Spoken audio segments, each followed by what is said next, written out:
Alhamdulillah, asyhadu an la ilaha illallah wa asyhadu anna sayyidana Muhammadar Rasulullah. Allahumma salli ala sayyidina Muhammad wa ala alihi wa sahbihi ajma'in. Amma ba'du, qala Allah Ta'ala fi kitabihil karim, Bismillahirrahmanirrahim, fa'alam annahu la ilaha illallah. Qala Nabi sallallahu alaihi wasallam, awaludin ma'rifatullah, sadaqallahul azim wa sadaqa rasulul karim. Dengan rahmat Allah, pada malam yang berbahagia ini kita telah dapat melanjutkan kembali kajian kita seputar ilmu tauhid ataupun ilmu akidah. Dan selanjutnya dan kedua, wahdaniyah fi sifat, dan maknanya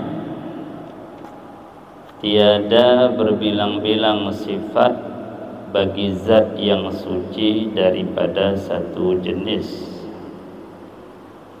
seperti ada baginya dua kudrah atau lebih banyak,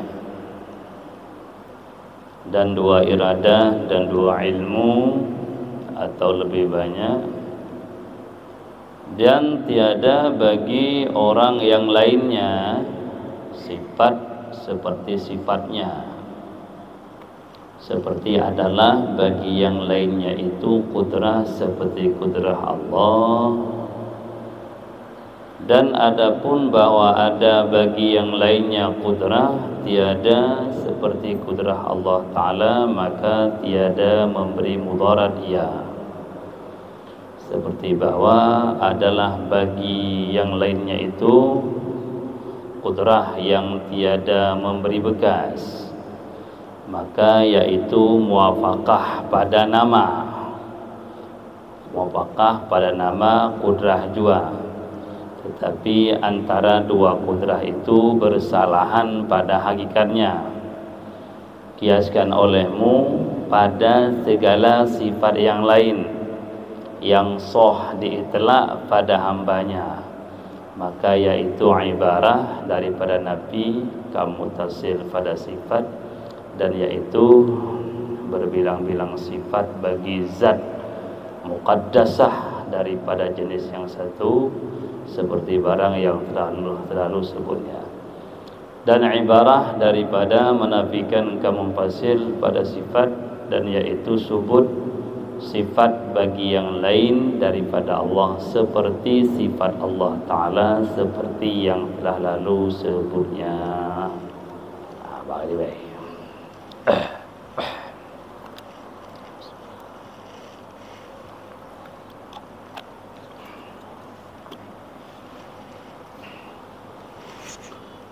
Kajian kita tentang sifat wahdaniyah, sifat yang keenam,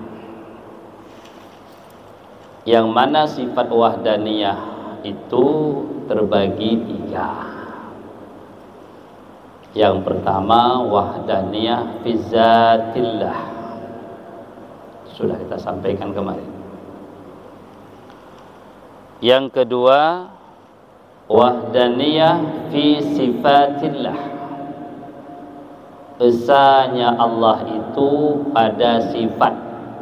Ini malam ini pembahasan kita tentang sifat wahdaniyahnya Allah, tentang sifat wahdaniyahnya Allah pada sifatnya Allah. Wajib kita yakini, kita imani bahwasanya Allah itu esa pada sifatnya. Bagaimana maksud daripada Allah itu esa pada sifatnya? Dalam hal ini disampaikan oleh ulama tauhid, pengertian daripada Allah itu esa pada sifatnya, yaitu sifat Allah itu tidak berbilang-bilang, sifat zatnya Allah itu tidak berbilang-bilang dalam satu jenis.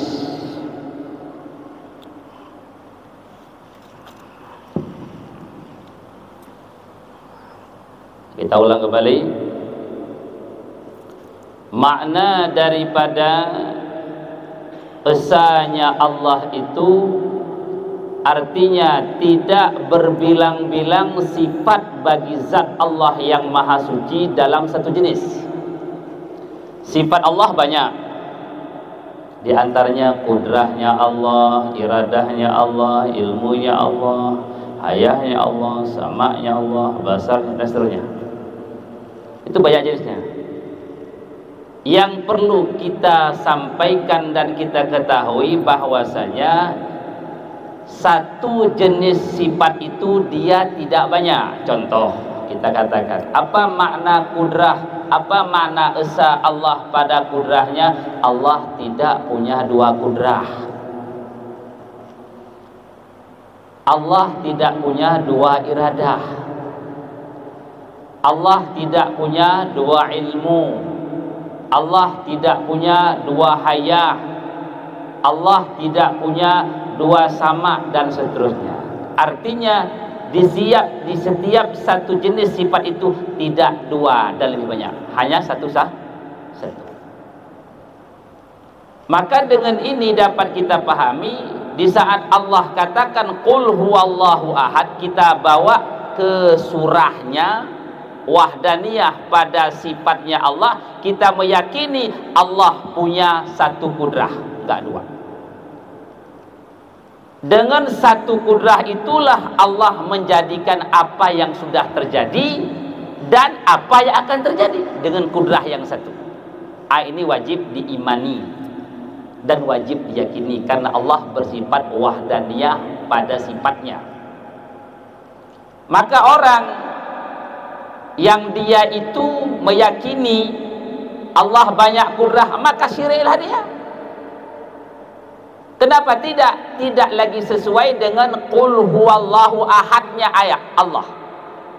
Ahadnya Allah pada sifat, wajib kita yakini sifatnya Allah pada satu jenis itu enggak berbilang-bilang, enggak banyak, hanya satu. Kudrah satu, enggak banyak. Iradah satu. Itulah maksud daripada wahdaniyah fis sifat. Itulah pengertian esa Allah pada sifatnya. Di setiap satu sifat zat Allah yang maha suci itu dalam satu jenis tidak akan berbilang-bilang, hanya satu. Itulah makna wahdaniyah pada sifat. Sama Allah satu, basar Allah satu, enggak berbilang-bilang. Itulah makna wahdaniyah. Paham tuh? Jadi kita simpulkan pertama, pengertian wahdaniyah Allah pada sifatnya, bahwasanya makna yang pertama, pada zat Allah itu tidak mempunyai banyak sifat dalam satu jenis.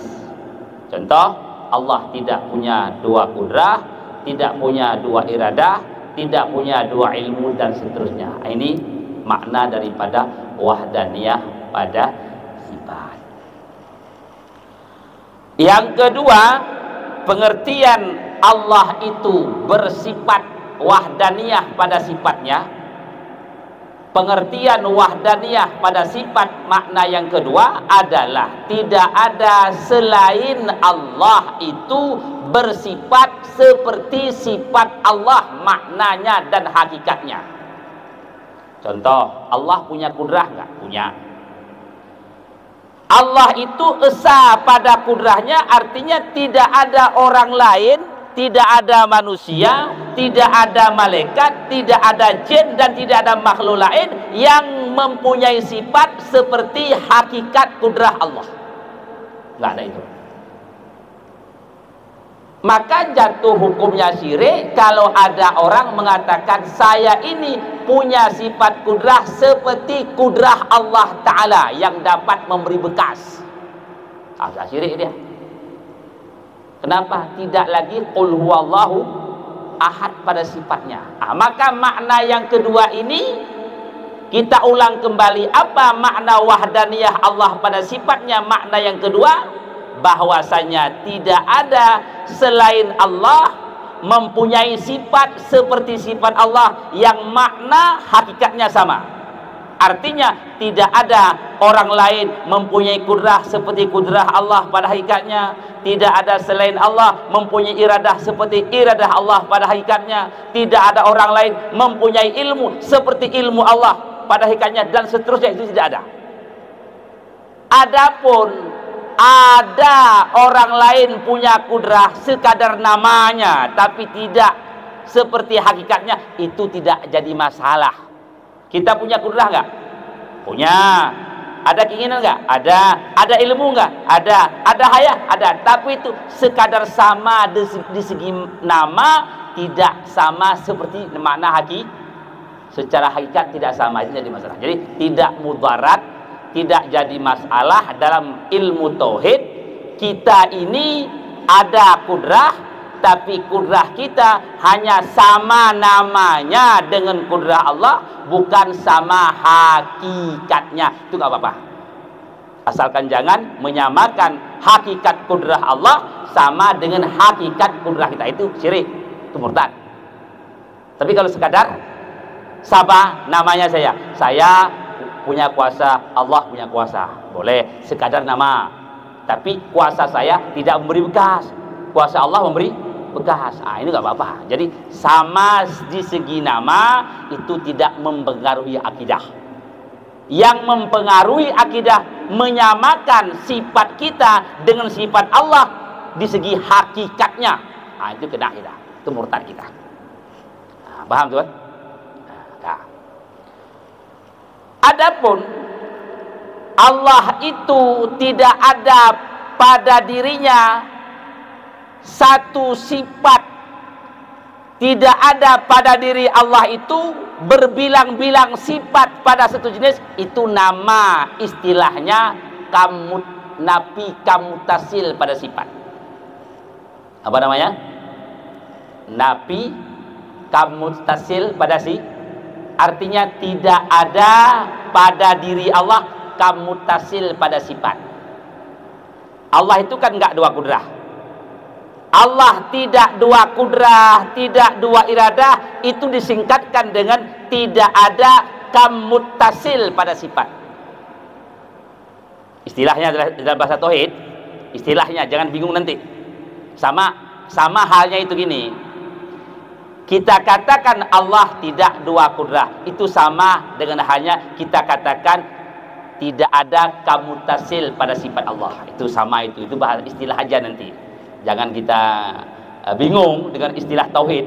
Jadi dalam istilah ulama tauhid nanti dikatakan pada Allah tidak ada kamutasil pada sifat. Itu terbayang terus, oh maknanya pada Allah tidak dua kudrah, tidak dua iradah, itu maknanya.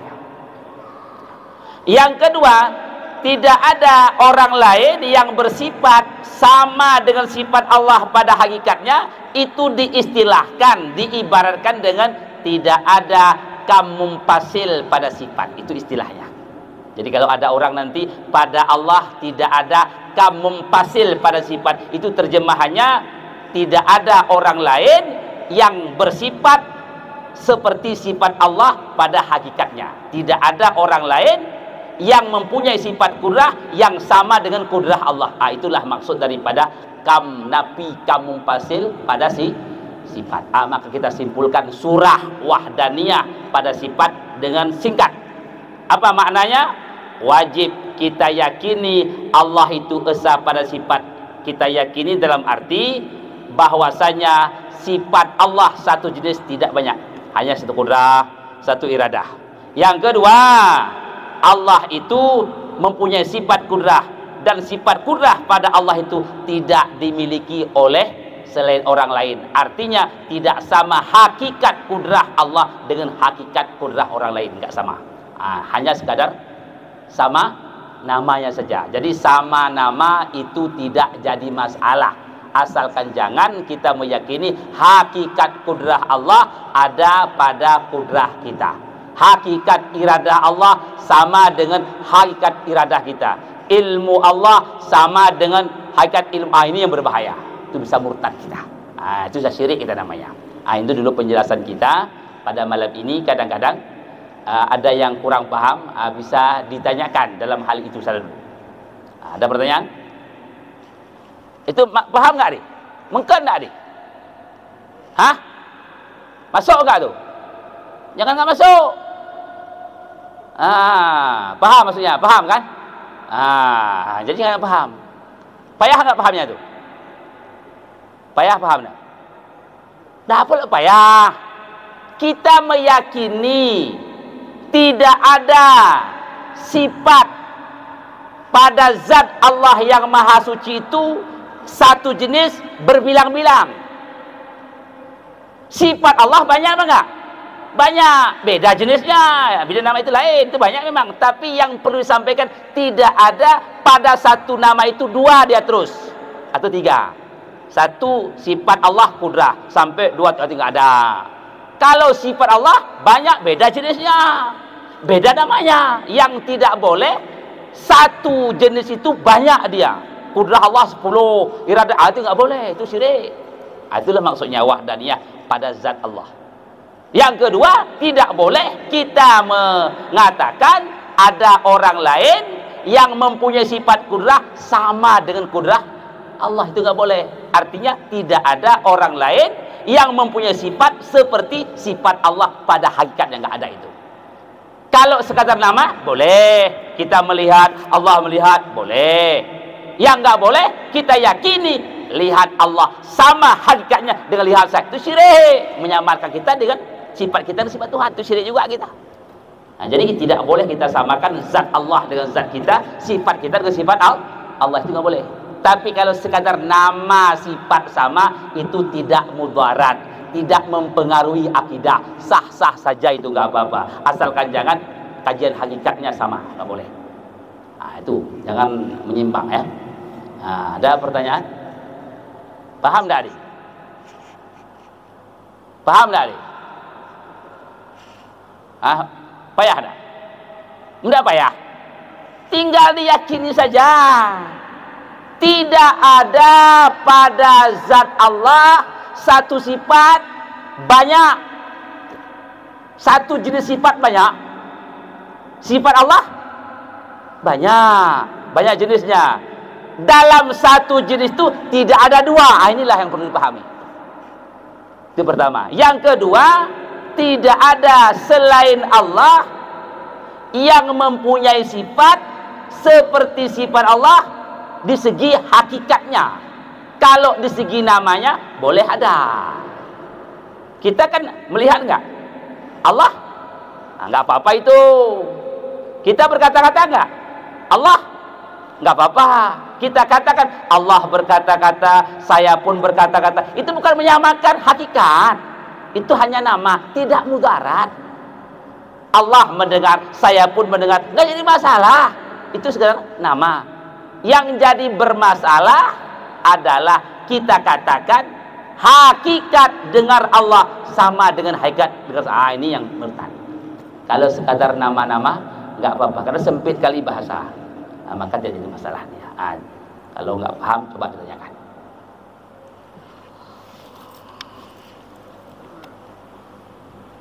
Dia paham guys sungguh naik.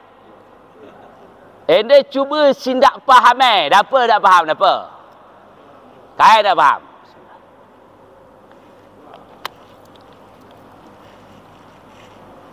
Mesingkat ke ambil ni? Singkat bila?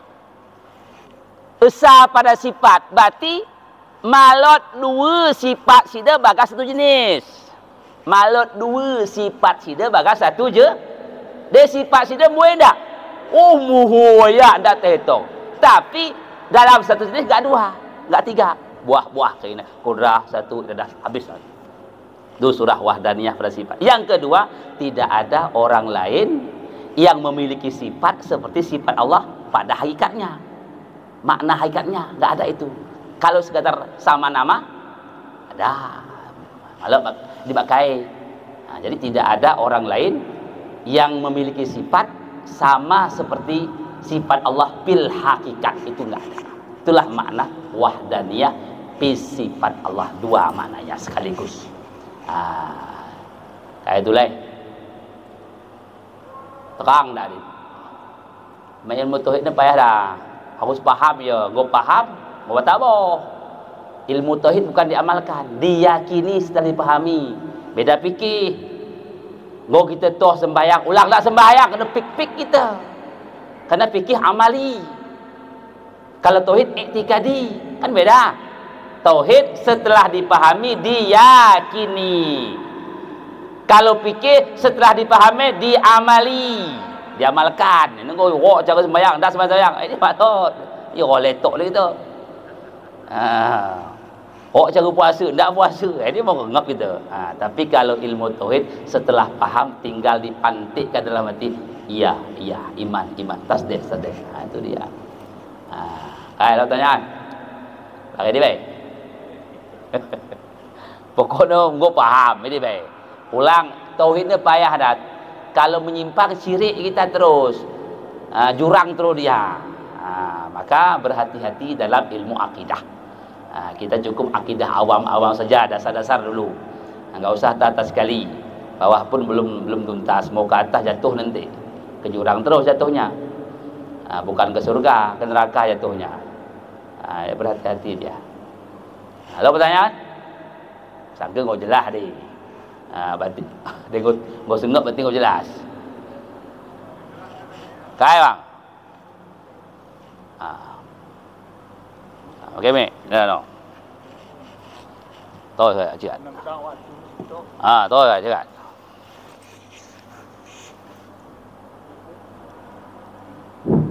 Assalamualaikum warahmatullahi wabarakatuh. Izin bertanya Ustaz. Tadi kita membahas sifat wahdaniyah Isa, artinya satu kan begitu Ustaz. Jadi bagaimana kita memahami, karena tadi kita penjelasan tidak ada jenis sifat itu pada selain Allah dalam makna hakikatnya begitu. Jadi bagaimana kita memahami atau membedakan bahwa satu atau tunggalnya Allah itu dengan, karena ada benda lain pun tunggal seperti surga, neraka kan tunggal begitu, satu langit begitu. Bagaimana kita memahami atau membedakan supaya kita itu jangan ada kesyirikan. Terima kasih. Allah itu satu kan? Satu pada Allah bukan angka bilangan lah satu itu. Allah satu, itu bukan satu makna angka bilangan. Apanya satu? Esa. Esa dalam kajian tauhid kan 3 macam. Esa zat sudah.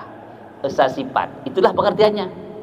Di saat kita jelaskan untuk singkat, esa Allah pada sifatnya, tidak ada pada Allah itu ataupun nafi pada Allah itu kamutasil pada sifat, dan nafi pada Allah kamumpasil pada sifat. Itu singkatan. Dan kita jelaskan zat Allah punya sifat dalam satu jenis itu enggak dua. Itu singkatan daripada tidak ada pada Allah kamutasil pada sifat. Yang kedua, tidak ada orang lain yang memiliki sifat sama hakikatnya dengan sifat Allah. Itu tidak ada. Itu disingkatkan dengan tidak ada pada Allah kamumpasil pada sifat. Dua dia. Ada mutasil, ada mumpasil. Kalau mutasil tidak ada pada diri Allah, pada zat Allah satu jenis sifat itu, dua sifat itu tidak ada. Itu namanya tidak ada kamutasil pada sifat. Yang kedua, tidak ada pada Allah kamumpasil pada sifat, artinya tidak ada selain Allah memiliki sifat persis hakikatnya sama dengan sifat Allah. Itu tidak ada. Kalau sekadar nama itu tidak masalah, boleh kita kudrah, iradah, ilmu, haya, sama, basar, kalb ada pada kita. Tapi sekadar namanya sama, bukan haki. Yang nggak boleh kita samakan haki itu aja. Aku melihat, Allah melihat, nggak jadi masalah itu. Asalkan jangan pandangan hati kita samalah hakikat penglihatan Allah dengan udah murtad kita, kafir kita. Kenapa tidak? Kalau kita melihat dengan mata Allah, dengan mata juga udah bahaya itu. Samalah hakikat melihat saya dengan hakikat melihat Allah, murtad. Samalah mendengar saya dengan mendengar Allah, murtad. Kenapa? Kalau saya mendengar pakai telinga Allah pun pakai telinga, itu udah murtad kita. Itu maka nggak boleh disamakan hakikat. Kalau sekadar ismun, nama-nama juga nggak apa-apa, tidak mudarat, tidak berpengaruh. Begitu saya dulu. Wallahu a'lam bishawab. Assalamualaikum warahmatullahi wabarakatuh.